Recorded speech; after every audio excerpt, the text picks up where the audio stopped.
Hello everyone, my name is Shani Sharma. Welcome back to my channel Learn with Shalini. So today I will start with the second part of our chapter, the expansion of British Empire in India. Let's start with the chapter. Now, Battle of Buxar. Battle of Buxar क्या है? Battle of Buxar.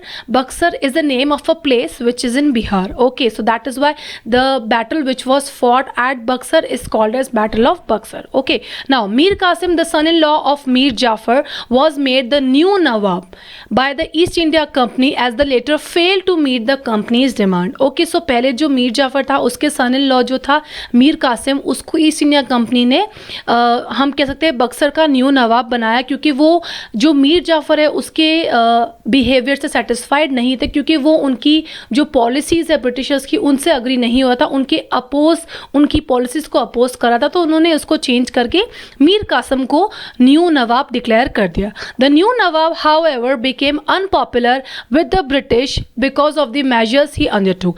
Again जो Britishers थे, वो जो मीर कासिम है new नवाब है, उससे भी क्या थे, अनसेटिस्फाइड थे, क्योंकि वो भी ब्रिटिशर्स के अगेंस्ट चीज़ें करने लग गया था. क्योंकि ब्रिटिशर्स का जो मेन मोटिव था वो क्या था कि पूरे बंगाल और ये जो अभी जो ईस्ट वाला जो एरिया उसको पूरा हम कैप्चर कर ले. ओके, सो उनका ये हम कह सकते हैं उनका मोटिव था. तो उस चीज़ के बारे में जो वहाँ के जो बंगाल और बिहार के आसपास के जो नवाब है वो उस चीज़ को लेके समझ गए थे, उनकी वाइब समझ गए थे that they want to capture they want to acquire this area. Okay, now Mir Qasim forced an alliance with the Mughal emperor Shah Alam second. अब यहाँ पे क्या हुआ, क्योंकि बाकी जो किंगडम्स के जो किंग्स थे वो भी सेम प्रॉब्लम से फेस कर रहे थे, ब्रिटिशर्स उनके अगेंस्ट भी चीज़ें कर रहे थे, पॉलिसीज कर रहे थे. तो अब यहाँ पे क्या हुआ, मुगल एम्परर और एक नवाब ऑफ अवध जो है, तीनों ने मिलकर ब्रिटिशर्स के अगेंस्ट एक प्लान बनाया और जॉइंटली एक बैटल जो फॉट किया. उसी बैटल का नाम क्या है, battle of Buxar. Now Mir Qasim forced an alliance बनाना मतलब एक ग्रुप बनाना with the Mughal emperor Shah Alam second.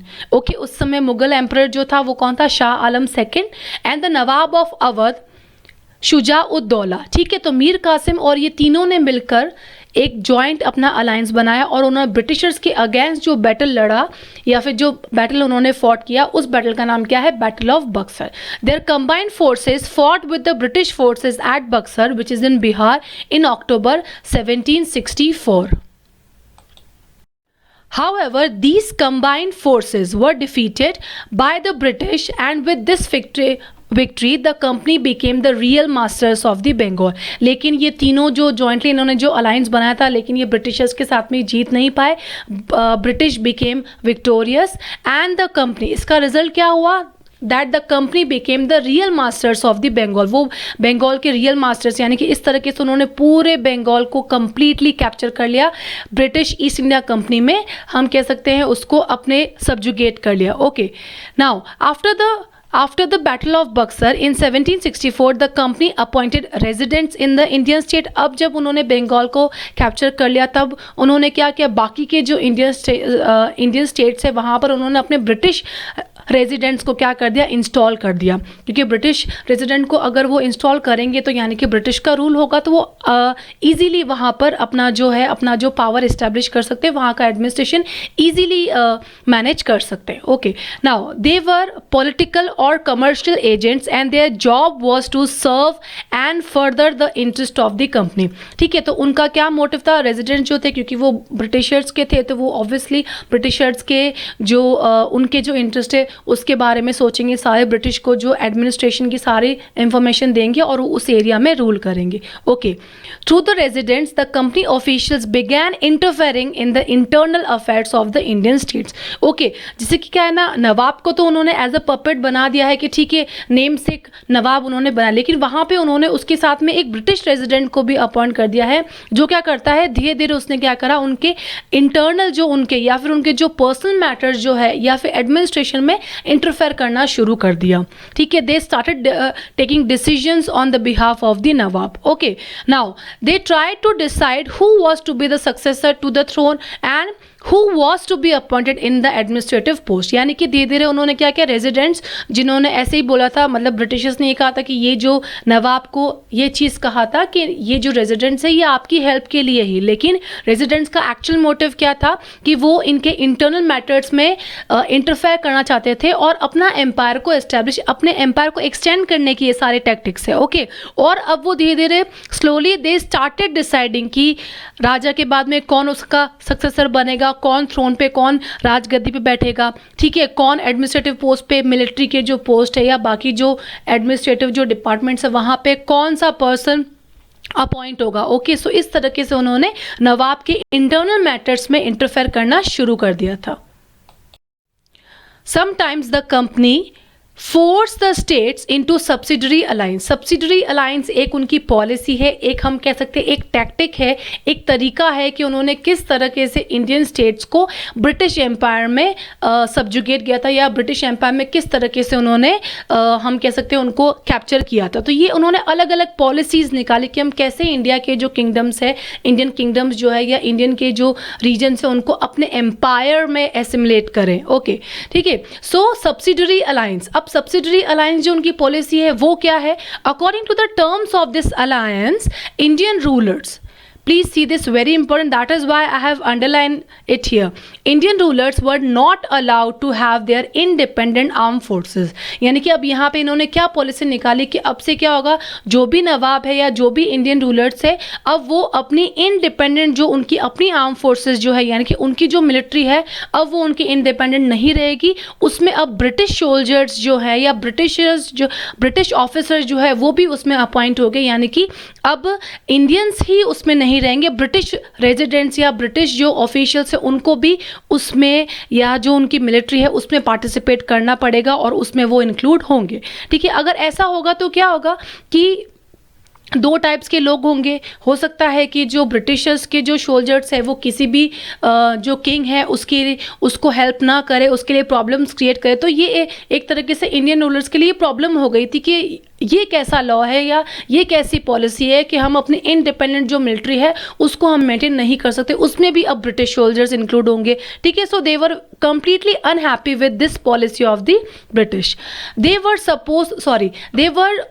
were to be protected by the company but had to pay for the subsidiary forces that the company was supposed to maintain for the purpose of this protection।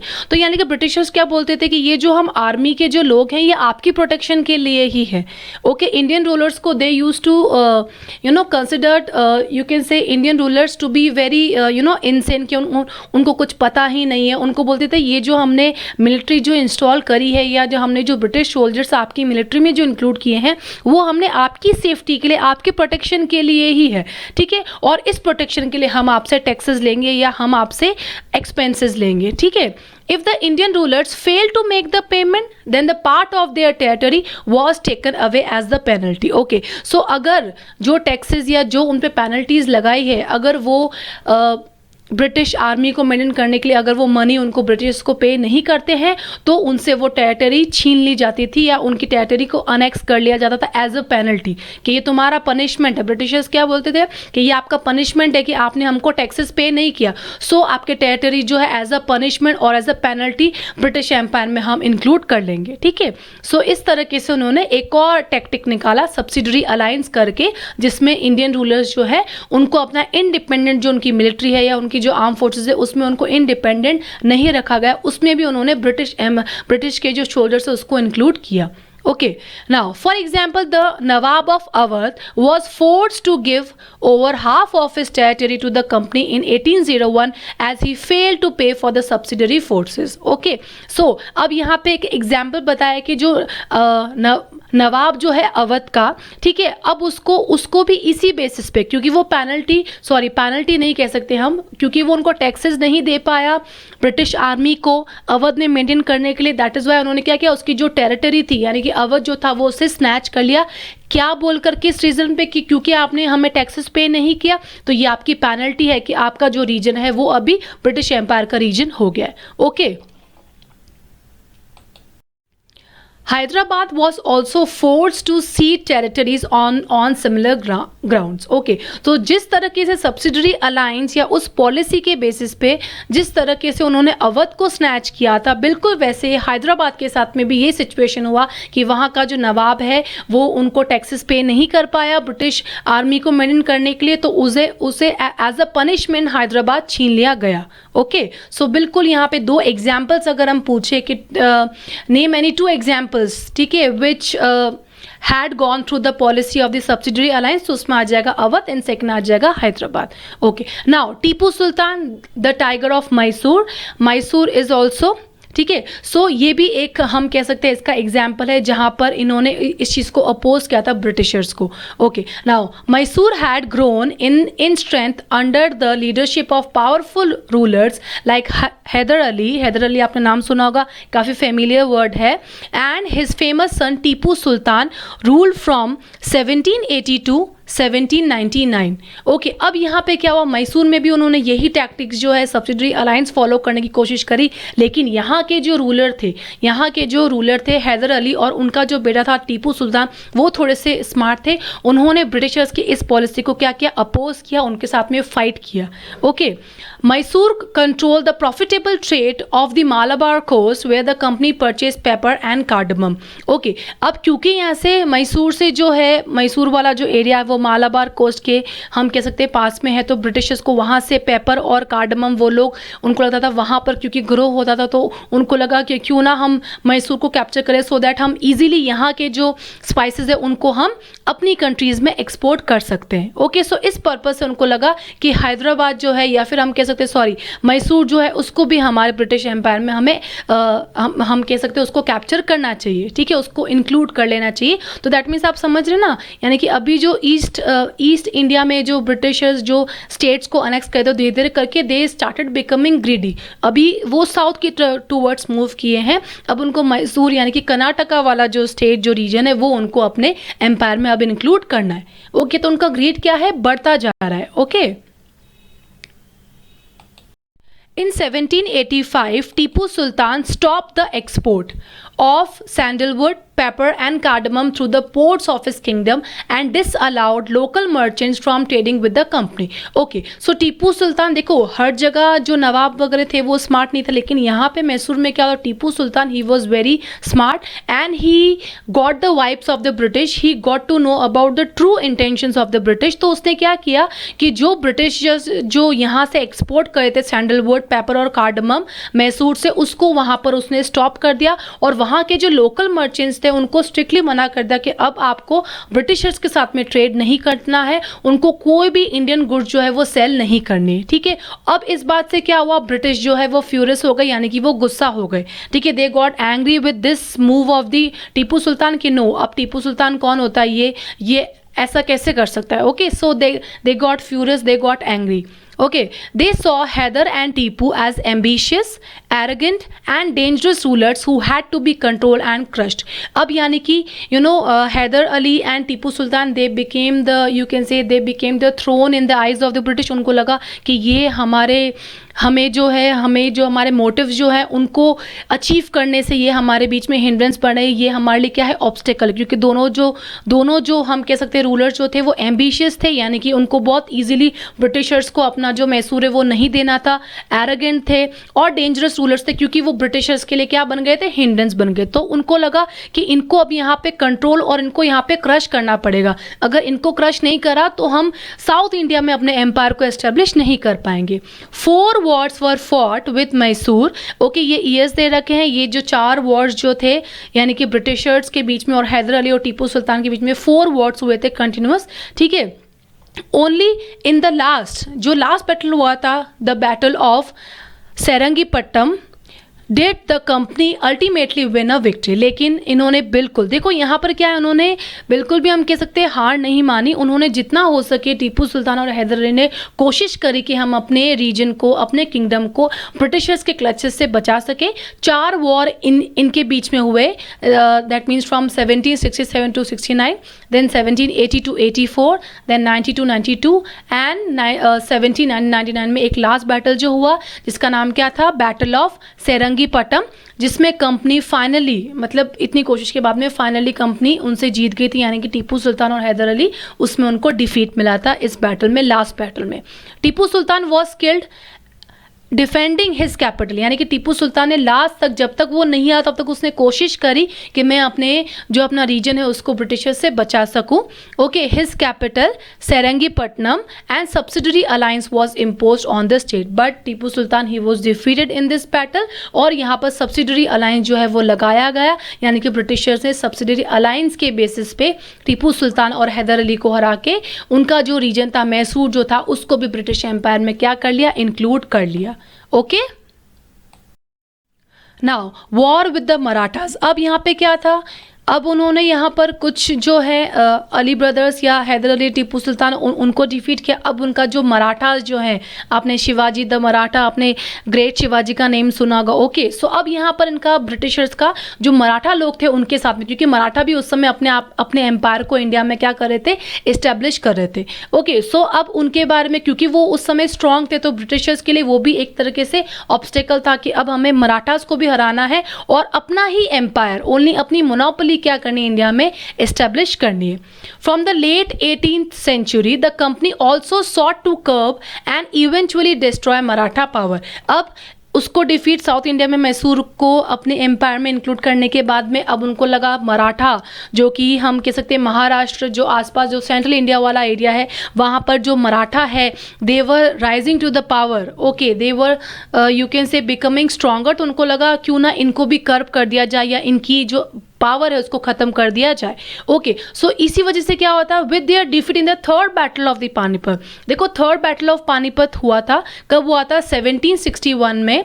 The Marathas dream of ruling from Delhi was shattered. Now will discuss about the third battle of Panipat, कब हुआ था, किसके बीच में हुआ था। The third battle of Panipat was fought between the Maratha empire and the king of Afghanistan Ahmad Shah Abdali supported by the Indian Muslim allies. Okay, so एक movie भी बनी है पानीपत करके। Okay, that is the latest, I think 1 or 2 year old movie. Okay, so वो जो movie बनी वो इसी बैटल पे, थर्ड बैटल ऑफ पानीपत है, उसी पे बना है। ठीक है, सो ये जो बैटल हुआ था ये मराठा एम्पायर यानी कि मराठास के बीच में और जो अफगानिस्तान का जो किंग था अहमद शाह अब्दाली, उसके बीच में ये बैटल हुआ था और उसको यहाँ के जो इंडियन मुस्लिम था उसका सपोर्ट मिला था। The battle took place in Panipat on 14th January। Panipat जो है it is the place in Haryana. Okay, so Panipat on 14th January 1761। The Mughal empire had been on a decline since 1707। आपको पता ही है जब औरंगजेब का डेथ हुआ था 1707 में, तो उस समय मुगल एम्पायर जो है वो इट स्टार्टेड यू कैन से फ्रेगमेंट्स में डिवाइड होना शुरू हो गया था, क्योंकि Aurangzeb was the last you can से रूलर, उसके बाद से वो डिक्लाइन होना शुरू हो गया था and rise of the Marathas was imminent. Okay, so अब इस समय मुगल एम्पायर जब खत्म हुआ तब मराठास जो है वो पावर में आए और उसी समय ब्रिटिशर्स की एंट्री हो गई थी। वैसे 1600 में ब्रिटिशर्स की एंट्री हो गई थी, लेकिन अभी इस समय क्या है, इस टाइम पे अगर हम बात करें लेट 18th century की बात करें तो इस समय ब्रिटिशर्स के जो मेन एनिमी थे वो कौन थे, मराठास। ओके, सो ये है आपका third battle of Panipat. So third battle of Panipat में क्योंकि मराठास जो है वो हार गए थे, तो उनका जो ड्रीम था दिल्ली को कैप्चर करने का वो शैटर्ड हो गया, यानी कि उनका ड्रीम जो है वो ब्रेक हो गया। They were divided into many states under the different chief sardars belonging to the dynasties such as Scindias, Holkar, Gaekwad and the Bhonsle. Okay, so जो मराठास थे वो फर्दर क्या हो गए, क्योंकि वो इस बैटल में हार गए तो उनका फर्दर डिवीजन हो गया अलग अलग डायनेस्टीज में। These chiefs were held together in a confederacy under a Peshwa. Peshwa आपने नाम सुना, पेशवा बाजीराव। ठीक है, another Bollywood movie has been made on this ruler, Peshwa principal minister who became its effective military and administrative head based in Pune. The Marathas were subdued in a series of the wars in the first। अब मराठास क्या होगा, अब यहाँ पे मराठास के Britishers के साथ में, ठीक है। सो यहाँ पे जैसे कि हैदर अली और टीपू सुल्तान का हमने लड़ा था कि उन्होंने 4 बैटल्स ब्रिटिशर्स के साथ में लड़े थे, तो यहाँ पे बिल्कुल मराठास के साथ में 3 इन्होंने वॉर्स जो हैं वो फाइट किए थे ब्रिटिशर्स के साथ में, क्योंकि दोनों को अपना अपना एम्पायर क्या था, इस्टेब्लिश करना था, एक दूसरे से जीतना था। Okay, the Marathas were subdued in the series of the Wars. In the first war that ended in 1782 with the treaty of Salbai. Salbai again a name of a place. Treaty मतलब क्या होता है कि जब दो जो दो पार्टीज जो हैं या दो रूलर जब फाइट करते हैं तो फाइनली वो एक ट्रीटी लास्ट में साइन करते हैं और कुछ चीज़ें हम कह सकते हैं अग्री करते हैं कि ठीक है, कुछ आप हमारे क्लॉज मान लीजिए, कुछ हम आपके क्लॉज मान लेंगे। पीस ट्रीटी, एक तरीके से अपने बीच में पीस एस्टेब्लिश करने की कोशिश करते हैं, तो उसी को हम क्या कहते हैं, ट्रीटी। तो यहाँ पे जो फर्स्ट बैटल हुआ था वो खत्म हुआ था तब इन दोनों पार्टीज के बीच में, यानी कि मराठास और ब्रिटिशर्स के बीच में यहाँ पे एक ट्रीटी साइन हुई, ट्रीटी ऑफ सालबाई करके। There was a no clear victory, यानी कि उस समय ना कोई जीता था ना कोई हारा था। फाइनली एक ट्रीटी हो गई, उसमें उन्होंने दोनों ने, ब्रिटिशर्स ने और मराठास ने एक दूसरे की कुछ कुछ क्लॉज जो कुछ कुछ प्रोविजंस बातें जो हैं वो मान ली थी। Now the second Anglo Maratha, Anglo मतलब क्या है, Britishers, Maratha means Maratha people. Okay, so अब यहाँ पे फर्स्ट बैटल हुआ 1782 में, सेकेंड बैटल हुआ सेकेंड एंग्लो मराठा वॉर जो हुआ 1803 से लेके 5 के बीच में, was fought on the different fronts resulting in the British gaining Odisha and the territories north of the Yamuna River including Agra and the Delhi. Okay, तो second battle से क्या हो गया, ब्रिटिशर्स ने ओडिशा वाला एरिया और आगरा और दिल्ली वाला एरिया को इस बैटल के बाद में कैप्चर कर लिया। Finally the third Anglo Maratha war of 1817 to 19 crush Maratha power, यानी कि देखो 3 बैटल्स फाइट हुए, 3 बैटल्स इन दोनों पार्टीज के बीच में, यानी कि मराठास और ब्रिटिशर्स के बीच में लड़े गए। उसमें जो थर्ड बैटल जो है वो लास्ट बैटल था, उसमें क्या हुआ, फाइनली मराठास जो है वो हार गए थे। चिल्ड्रन, इसमें मेन जो इंडियन जो किंगडम्स है उनका ब्रिटिशर्स से हारने का जो है पर्पस या फिर हम कह सकते रीज़न वो यही था क्योंकि ब्रिटिशर्स के पास बहुत, उनकी जो आर्मी जो थी वो वेल ऑर्गेनाइज थी, उनके पास डिफरेंट वेपन्स वगैरह का बहुत अच्छे उनके पास आर्म्स एंड एम्यूनेशंस थे। तो जो ट्रेडिशनल जो यानी कि जो किंग्स जो थे हमारे यहाँ के जो इंडियन जो रूलर्स थे, उनके पास जो उनकी जो मिलिट्री थे वो इतनी ज़्यादा एडवांस और उतनी ज़्यादा अपडेटेड नहीं थी, उनके पास नॉर्मल सोल्जर्स थे। लेकिन जो ब्रिटिशर्स थे उनके पास डिफरेंट आर्म्स एम्यूनेशंस थे, उनके पास बिल्कुल वेल ट्रेड ब्रिटिश आर्मी थी। तो that is why most of the जो इंडियन रूलर्स थे वो ब्रिटिशर्स से जीत नहीं पाए और ब्रिटिशर्स हमेशा विन किए। Now the Peshwa was remove and sent away to Bithoor near Kanpur with a pension. Okay, so Peshwa जो था वहाँ का, उसको वहाँ से हरा दिया और उसको वहाँ से मतलब बैटल में क्योंकि वो हार गया तो उसको कोई दूसरी जगह पे बेच के नेम से एक पेंशन के बेसिस पे उसको रख दिया ब्रिटिशर्स ने। The company now had a complete control over the territories south of the Vindhyas. Okay, so Vindhyas वाला एरिया जो है, विंध्या रेंज जो है, ठीक है, गुजरात महाराष्ट्र के आसपास जो विंध्या रेंज है, ठीक है, वहाँ का एरिया जो है इन्होंने वो ब्रिटिश एम्पायर में इंक्लूड कर लिया। Okay, now the doctrine of lapse जैसे कि सब्सिडरी अलायंस थी, एक पॉलिसी इंडियन स्टेट्स को ब्रिटिश एम्पायर में इंक्लूड करने की, वैसे वैसे उन्होंने एक और टैक्टिक, एक और पॉलिसी निकाली जिसका नाम क्या था, the doctrine of lapse. Now doctrine of lapse क्या है अभी हम डिस्कस करेंगे। The final wave of annexation, annexation मतलब क्या होता है, किसी भी स्टेट को अपने कंट्रोल में लेना, उसको एनेक्स कर लेना यानी कि कैप्चर कर लेना। Occurred under the Lord Dalhousie who was the governor general from 1848 to 1856, यानी कि जो डॉक्ट्रिन ऑफ लैप्स जो पॉलिसी है वो गवर्नर जनरल उस समय इंडिया का जो था लॉर्ड डलहौजी जो हमारे यहाँ पे हिल स्टेशन है वो इसी लॉर्ड डलहौजी नेम पे रखा गया है उसका name. Okay, now he devised a policy, अब उसने एक और पॉलिसी निकाली क्योंकि उनको इंडिया के जो एम्पायर है, इंडिया में अपना एम्पायर एस्टेब्लिश करना था, तो उन्होंने डिफरेंट टैक्टिक्स को क्या किया, फॉलो किया। तो अभी यहाँ पे गवर्नर जनरल जो है हमारे लॉर्ड डलहौजी जी जो है उन्होंने एक और पॉलिसी निकाली, उसका नाम क्या था, the doctrine of lapse. Doctrine मतलब हो सकता है प्रिंसिपल, एक कोई पॉलिसी हम कह सकते हैं, लैप्स करना मतलब क्या होता है, खत्म करना। अब डॉक्ट्रिन ऑफ लैप्स का मतलब क्या, इस पॉलिसी का मतलब क्या था, द डॉक्ट्रिन डिक्लेयर्ड, अब ये डॉक्ट्रिन क्या कहता है, that if an Indian ruler died without a male heir, male heir का मतलब क्या है कि अगर ऐसा कोई इंडियन रूलर है जिसका कोई सन नहीं है, तो पहले क्या होता था, जिस किंग का सन नहीं होता है तो वो किसी बच्चे को अडॉप्ट करके उसको अपनी जगह पर, अपने थ्रोन पे बैठाता है। पहले इंडियन रूलर्स ऐसा कर देते। अब यहाँ पे ब्रिटिशर्स ने क्या पॉलिसी निकाली कि अब जो इंडियन जो किंग्स है जिनकी अपना एक्चुअल जिनका सन नहीं है, तो अब वो अडॉप्ट किसी बच्चे को नहीं कर सकते। समझ रहे हैं? यानी कि पहले जो उनको अलाउड था कि अगर सपोज किसी किंग का अगर कोई सन नहीं है तो वो किसी बच्चे को अडॉप्ट करके भी उसको किंग बना सकता है, लेकिन यहाँ पे ब्रिटिशर्स ने क्या पॉलिसी निकाली कि जिन भी राजाओं का बेटा नहीं होगा तो वो अब किसी बच्चे को अडॉप्ट नहीं करेंगे। अब उनका जो रीजन होगा या उनका जो स्टेट होगा वो ब्रिटिश एम्पायर में जो है इंक्लूड हो जाएगा। ओके, तो ये उन्होंने एक पॉलिसी निकाली कि अब इंडियन रूलर्स को बिल्कुल भी अलाउड नहीं है कि वो किसी बच्चे को अडॉप्ट करेंगे। जिन जिन भी इंडियन रूलर्स का जो है एक्चुअल सन नहीं होगा, उनका एम्पायर, उनका जो हम कह सकते हैं किंगडम जो है वो ब्रिटिश में ऑटोमेटिकली ब्रिटिश एम्पायर में मिक्स हो जाएगा, यानी कि वो उसका पार्ट बन जाएगा। ओके, वुड लैप्स मतलब क्या होता है? फिनिश होना, अबॉलिश होना। That is become a part of the company territory, यानी कि वो जो किंगडम है वो कंपनी टेरिटरी का पार्ट हो जाएगा। यानी कि अब इंडियन रूलर्स जो है वो किसी भी बच्चे को, अगर उनका एक्चुअल सन नहीं है या एक्चुअल चाइल्ड नहीं है, उत्तराधिकारी अगर हेयर को बोले तो, यानी कि उसके बाद में जो राजा बनेगा वो नहीं है, तो वो कंपनी टेरिटरी का automatically by default that kingdom will become the part of the British empire. तो ये एक और उन्होंने पॉलिसी निकाली इंडियन जो स्टेट्स है उनको अनेक्स करने की। One kingdom after another was annex simply. देखो कुछ कुछ जो इंडियन किंगडम्स जो थे उन्होंने सब्सिडरी अलायंस के बेसिस पे ब्रिटिश एम्पायर में मिलाए, और कुछ कुछ जो इंडियन किंगडम्स थे उन्होंने डॉक्ट्रिन ऑफ लैप्स के बेसिस पे ब्रिटिश एम्पायर में इंक्लूड कर लिए। अब यहाँ पे एग्जाम्पल्स कौन कौन से हैं? जैसे कि सतारा जो एक प्लेस है वहाँ पर भी इन्होंने यही चीज़ किया, Sambalpur, Udaipur, Nagpur and Jhansi. Okay, so in states को इन्होंने डॉक्ट्रिन ऑफ लैप्स जो पॉलिसी उसके बेसिस पे ब्रिटिश एम्पायर में मिलाया। ओके, उसमें इंक्लूड कर लिया, ब्रिटिश एम्पायर का पार्ट बना लिया। Okay, finally in 1856 the company also took over Awadh.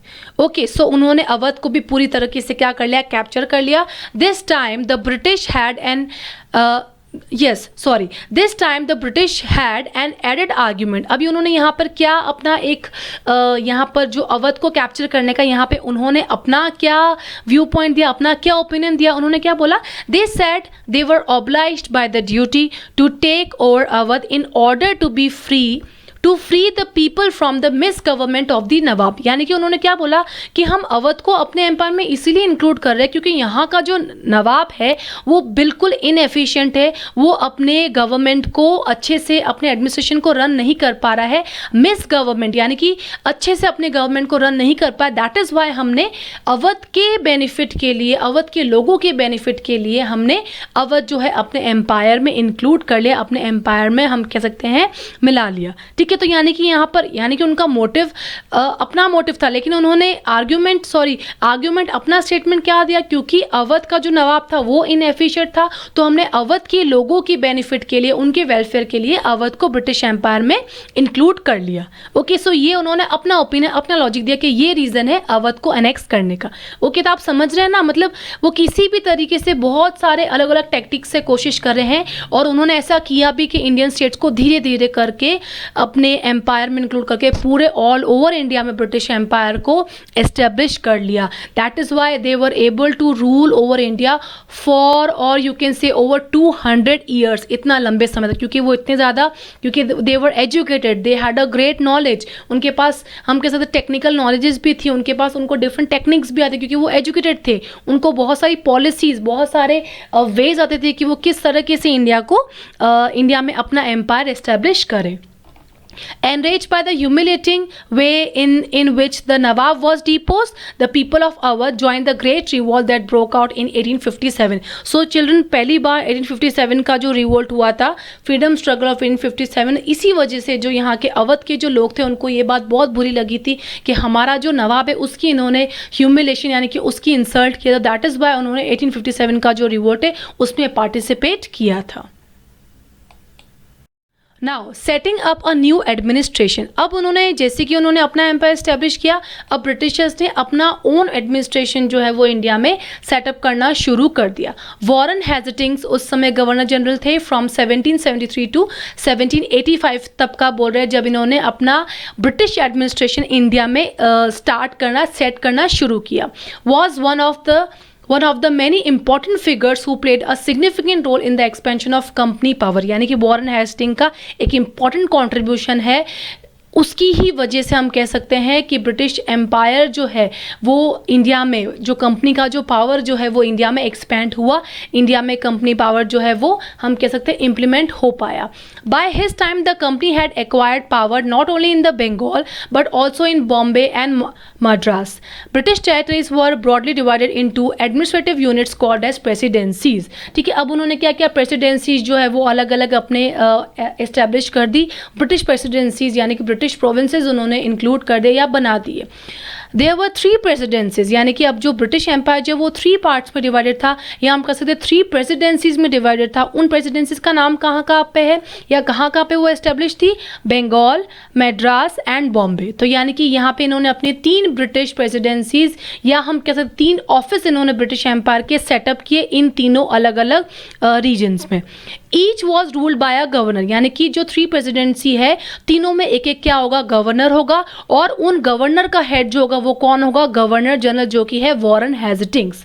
Okay, सो यानी कि आप समझ लीजिए ब्रिटिश एम्पायर जो है वो 3 पार्ट्स में डिवाइडेड है. उन तीनों पार्ट्स में अलग अलग गवर्नर होगा और उन्हीं सारे गवर्नर का जो हेड होगा वो कौन होगा, governor general. The supreme head of the administration was the governor general, यानी कि इन तीनों प्रेसिडेंसीज का जो हेड है वो कौन है, governor general. Okay, Warren Hastings the first governor general. अब पहला जो गवर्नर जनरल था वो कौन था, वॉरेन हेस्टिंग्स ही था. इससे पहले यहाँ पे गवर्नर की पोस्ट थी, तो अब यहाँ पे फर्स्ट गवर्नर जनरल जो है वो कौन है, Warren Hasting. Introduce several administrative reforms, क्योंकि वो इंडिया का पूरे एम्पायर का गवर्नर जनरल है तो अब वो यहाँ पे कुछ रिफॉर्म्स करेगा. ब्रिटिशर्स आर्मी या कंपनी के वेलफेयर के लिए कुछ तो रिफॉर्म्स या कुछ तो इम्प्रूवमेंट्स करेगा. वो notably in the sphere of the justice. ठीक है, उन्होंने न्यू जस्टिस सिस्टम जो है, नया जुडिशियल सिस्टम जो है वो इंट्रोड्यूस किया. एडमिनिस्ट्रेशन में तो उन्होंने काम किया ही किया, लेकिन वहाँ पे जुडिशियल सिस्टम भी जो है वो सेटअप किया. From 1772 a new system of justice, यानी कि जो जस्टिस जो देने का, जैसे इंडिया में अभी जो जुडिशियल सिस्टम है, जो जुडिशरी है उसका कौन कौन पार्ट है, यानी कि सुप्रीम कोर्ट और हाई कोर्ट जो है वो इंडिया में डिसीजन देते हैं, लोगों को जस्टिस देते हैं. तो यहाँ पर वैसे के वैसे इन्होंने अपने यहाँ पे जस्टिस का न्यू जुडिशियल सिस्टम सेटअप किया. Now each district was to have 2 courts, हर एक डिस्ट्रिक्ट में 2 कोर्ट्स होंगे. अ क्रिमिनल कोर्ट, जिसको हम हिंदी में कह सकते हैं फौजदारी अदालत, एंड अ सिविल कोर्ट यानी कि दीवानी अदालत. ओके, सो जो क्रिमिनल केसेस है जैसे कि मर्डर है, ये सब जो केसेस है वो सारे क्रिमिनल कोर्ट में उसकी हियरिंग होगी. सिविल कोर्ट यानी कि नॉर्मल जो केसेस है जैसे कि थेफ्ट हो गया या रॉबरी हो गया या कोई डिस्प्यूट हो गया, वो सारे केसेस जो है वो सिविल कोर्ट में हियर किए जाएंगे. तो ये जो सिस्टम है अभी भी हमारे यहाँ पे भी ऐसे ही है, क्रिमिनल कोर्ट्स भी हैं, सिविल कोर्ट्स भी हैं, अलग अलग पर्पस के लिए, अलग अलग केसेस के लिए डिफरेंट टाइप्स ऑफ कोर्ट्स है. तो बिल्कुल वैसे ही, यानी कि हमने पुराना जो सिस्टम है उसी से हमने चीज़ें क्या की है, फॉलो किए. तो उन्होंने 2 टाइप्स के कोर्ट्स जो है वो हर डिस्ट्रिक्ट में एस्टेब्लिश किए, क्रिमिनल कोर्ट और civil court. Maulvis and the Hindu pandits interpreted Indian laws for the European district collectors who presided over the civil courts, यानी कि मौलवीज और हिंदू पंडित्स, यहाँ के जो इंडियन लोग जो थे वो भी इनके साथ में मिले हुए थे या उनको सपोर्ट करते थे. तो वो इन सिविल कोर्ट्स में उनकी हेल्प करते थे डिसीजन देने में. सपोज ब्रिटिशर्स जो है वो इंग्लिश बोलते हैं तो नॉर्मल जो लोग उनको समझ में नहीं आते, तो मौलवीज और हिंदू पंडित जो है वो उनको ट्रांसलेट करके डिसीजंस नॉर्मल लोगों को देते थे. The criminal courts were still under a qazi and a mufti but under the supervision of the collectors. जो लेकिन जो क्रिमिनल कोर्ट जो है वहाँ पर काजी और मुफ्तीज जो थे वो इंडियंस ही हम कह सकते होते थे, लेकिन उनका जो सुपरविजन था, उनका जो हेड होता था वो होता था कलेक्टर. ओके, सो पूरी तरीके से अब इन्होंने एडमिनिस्ट्रेशन में तो इन्होंने प्रेसिडेंसी जैसे कि एस्टेब्लिश कर ली और इन्होंने यहाँ पे जुडिशियल सिस्टम भी जो है वो अपना इंट्रोड्यूस कर दिया. वहाँ पर भी इनके अपने लोग इन्होंने हम कह सकते हैं उनको वहाँ पर इंस्टॉल कर दिया. सो जस्ट लाइक इन्होंने अपना एडमिनिस्ट्रेशन, अपना ओन एडमिनिस्ट्रेशन सेटअप किया, फिर अपना ओन ब्रिटिशर्स ने अपना जुडिशियल सिस्टम जो है इस्टेब्लिश किया. अब यहाँ पे उन्होंने अपनी आर्मी जो है खुद की इस्टेब्लिश की. देखो धीरे धीरे उन्होंने जो डिफरेंट जो हमारे यहाँ पे इंडियन किंगडम जो है उनको अलग अलग पॉलिसीज़ के बेसिस पे अपने एम्पायर में इंक्लूड किया. और जब उनको लगा कि हमारा एम्पायर जो है इंडिया में मोस्ट ऑफ द स्टेट्स में इस्टेब्लिश हो गया है, तो उन्होंने अपना एडमिनिस्ट्रेशन, अपना ओन जुडिशियल सिस्टम, अपनी आर्मी को इंस्टॉल करना शुरू कर दिया, यानी कि अपनी मोनोपोली जो है वो इंडिया में एस्टैब्लिश कर ली. अब कंपनी की आर्मी कैसी थी, colonial rule in India brought in some new ideas of the administration. So colonial rule का मतलब क्या है, ब्रिटिश रूल की वजह से क्या हुआ, इंडिया के एडमिनिस्ट्रेशन में नए नए आइडियाज आए and reform, but it's power rested on it's military strength. लेकिन मिलिट्री पे जो है कंपनी, क्योंकि कोई भी एम्पायर जो होगा वो मिलिट्री पे डिपेंड करता है. ठीक है, मिलिट्री अगर पावरफुल होगी तो ही वो एम्पायर सर्वाइव कर पाएगा, अदरवाइज बाकी जो स्टेट्स है वो उसको कैप्चर कर लेंगे, वो उसको हम कह सकते हैं डिफीट कर देंगे. Okay, a change occurred in the 18th century when Mughal successor states like Awadh and Banaras started recruiting peasants into their armies and training them as professional soldiers. So Mughal successors जो थे अवध और बनारस के, उन्होंने क्या किया था, पेजेंट्स यानी कि फार्मर्स को अपनी आर्मी में इंक्लूड करना शुरू कर दिया था और उनको प्रोफेशनल ट्रेनिंग जो देना शुरू करके उनको प्रोफेशनल सोल्जर्स की तरह बना दिया था. अब ईस्ट इंडिया कंपनी ने क्या किया, ये सेम मेथड क्या किया, फॉलो किया. The East India company adopted the same method when it began recruitment for its own army. अब उन्होंने यहाँ पे ये लोग क्या करते थे कि अपनी जो ब्रिटिश जो आर्मी अपनी एम्पायर में इंडिया के लोगों को क्या करते थे, इंडियन सोल्जर्स को इंक्लूड करते थे मैक्सिमम, और जो यूरोप में या जो ब्रिटेन में जो वॉर्स होते थे वहाँ पे इंडियन सोल्जर्स को भेजते थे, ताकि इंडियन सोल्जर्स वहाँ पर अगर कोई लॉस हो तो इंडियन सोल्जर्स की लाइफ का लॉस हो, ना कि उनके अपने ब्रिटिश सोल्जर्स का. ओके, सो जो भी वॉर बाकी जो अपने उनके यूरोपियन कंट्रीज़ में होते तो वहाँ पर वो इंडियन सोल्जर्स को फोर्सफुली भेजते थे, जाओ और जाकर वॉर लड़ो, ताकि इंडियन सोल्जर्स वहाँ पर मरे और ब्रिटिश सोल्जर्स सेव हो सके. ठीक है, सो इस तरीके से उन्होंने सेम मैथड क्या अडॉप्ट किया. रिक्रूट मतलब क्या होता है, उसमें एडमिशन देना अपनी आर्मी में उन सोल्जर्स को हम कह सकते हैं एडमिट करना. Which came to be known as sepoy army. Sepoy army इन्होंने तैयार की, जिसमें क्या थे, ओनली इंडियन सोल्जर्स उन्होंने तैयार किए थे, फोर्सफुली इंडियन सोल्जर्स को अपनी आर्मी में इंक्लूड किया था, सो दैट अगर कोई किसी की लाइफ का लॉस हो तो वो इंडियन सोल्जर्स की लाइफ का लॉस हो. फ्रॉम द इंडियन वर्ड सिपाही मीनिंग सोल्जर्स. ओके, सो ये जो सिपॉय आर्मी जो इन्होंने तैयार की थी उसमें क्या थे, इंडियन सोल्जर्स उन्होंने इंक्लूड किए थे. Soldiers were increasingly subjected to the European style training, drill and discipline that regulated their life far more than the before. अब सोल्जर्स तो थे, देखो क्या होता है, ट्रेनिंग से एवरीथिंग इज़ पॉसिबल. आपने सर्कस में भी देखा होगा कई बार एलिफेंट्स जो होते हैं या टाइगर्स जो होते हैं वो जैसा उनका मास्टर कहता है बिल्कुल वैसा मूव करते हैं, या वैसे वो मूव्स करके दिखाते हैं, बिल्कुल ऐसे जो भी वो उसको ट्रेन यानी कि उनको ट्रेन किया जाता है तो वो बिल्कुल वैसे जैसा उसका मास्टर इंस्ट्रक्शन देता है वो बिल्कुल वैसे हम कह सकते हैं कर्तव्य या वैसे स्टंट्स करके दिखाते. तो यहाँ पे भी सोल्जर्स उन्होंने उनको यूरोपियन स्टाइल में ट्रेनिंग दी थी, उनको ड्रिल किया था, उनको उसके अकॉर्डिंग डिसिप्लिन किया था कि वो पहले से बहुत ज़्यादा सोल्जर्स जो थे वो बेटर हो गए थे. बिल्कुल उनका जो लाइफ स्टाइल था वो ब्रिटिश सोल्जर्स जैसा हो गया था, क्योंकि उनको प्रॉपर ट्रेनिंग दी गई थी. उन्होंने ट्रेनिंग, देखो ब्रिटिशर्स बिना कोई भी मोटिव के कोई भी चीज़ नहीं कर सकते थे, जो भी चीज़ें वो करते थे उनके पीछे उनका कोई मोटिव होता था. तो उन्होंने क्या किया, इंडियन सोल्जर्स को बिल्कुल यूरोपियन स्टाइल में क्या किया, ट्रेन किया अपने बेनिफिट के लिए. अब इस चैप्टर का जो है चिल्ड्रन, ये जो एक्सपेंशन जो है ब्रिटिश पावर का इंडिया में, अब इसका कंक्लूजन क्या है, यानी कि अगर हम लास्ट में अगर उसको हम समराइज करें इस चैप्टर को तो क्या कर सकते हैं. Thus the East India company was transform from a trading company to a territorial colonial power. देखो पहले ट्रेडिंग कंपनी थी, ट्रेड के पर्पज से ये इंडिया में आए थे, लेकिन अब इन्होंने अपने आप को टेरिटोरियल कॉलोनियल पावर यानी कि अब यहाँ पे इन्होंने अपनी टेरिटरीज अपनी कॉलोनीज क्या कर ली, एस्टेब्लिश कर ली. The arrival of the new steam technology in the early 19th century also added this process. क्योंकि स्टीम टेक्नोलॉजी यानी कि जो ट्रेन्स वगैरह जो है उस समय स्टार्ट हो गए थे, स्टीम इंजन्स वाले ट्रेन स्टार्ट हो गई थी, तो इस तरीके से लिए उनके लिए ट्रांसपोर्टेशन फैसिलिटीज ब्रिटिशर्स के लिए ईजी हो गई थी, तो वो बहुत ईजीली अब इंडिया में आना जाना कर रहे थे. ट्रांसपोर्टेशन की वजह से आप यहाँ से वहाँ मूव कर सकते हैं. ठीक है, सो स्टीम टेक्नोलॉजी की वजह से क्या हुआ, it became very easy for British people to travel from European countries to the India. Till then it would take anywhere between 6 और 8 months to travel to India by the sea. यानी कि सी के through भी वो travel कर रहे थे, steam technology के थ्रू भी वो क्या कर रहे थे, इंडिया में आ रहे थे, इंडिया में ट्रैवल कर रहे थे. Steam ships reduce the journey time to 3 weeks. अब क्योंकि स्टीम शिप्स आ गई थी, उनकी जो स्पीड थी वो फास्ट थी, तो उसकी वजह से जहाँ उनको 6 to 8 मंथ्स लगते थे इंडिया पहुँचने में, अब वहाँ पर उनको 3 to 4 वीक्स ही लगते हैं. Weeks enabling more Britishers and their families to come to a far off country like India. यानी कि इंडिया और इंडिया जैसी बाकी जो कंट्रीज़ जो है वहाँ पर उनके लिए अब ट्रैवलिंग बहुत ईजी हो गया. वो बहुत ईजीली यहाँ से वहाँ ट्रैवल करते थे, वो और उनकी फैमिलीज़, और वहीं पर स्टे करते थे. ओके, सो ट्रांसपोर्टेशन की वजह से के लिए इनका जो मूवमेंट है वो बहुत ईजी हो गया.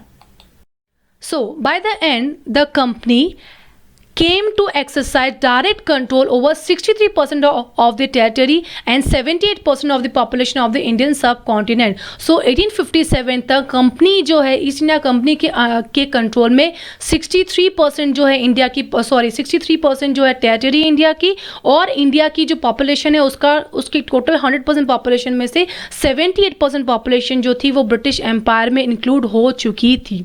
Combined with its indirect influence on the remaining territory, यानी कि जो रिमेनिंग पोर्शन जो था, टेरिटरी जो थी या जो रिमेनिंग पॉपुलेशन थी, उस पे ब्रिटिशर्स का इनडायरेक्ट कंट्रोल भी था. Okay, the East India company had virtually the whole of the India under its control. हम कह सकते हैं एक तरीके से अगर हम कहें इन टोटल तो 1857 तक जो है वो इंडिया में ब्रिटिश एम्पायर टोटली जो है ब्रिटिश एम्पायर एस्टेब्लिश हो गया था completely over it's territory and also on its population. So children, that is all for today's class. Thank you so much for watching my video. Please like, share and subscribe to my channel. I will meet you in the next interesting video. Till then, bye. Take care.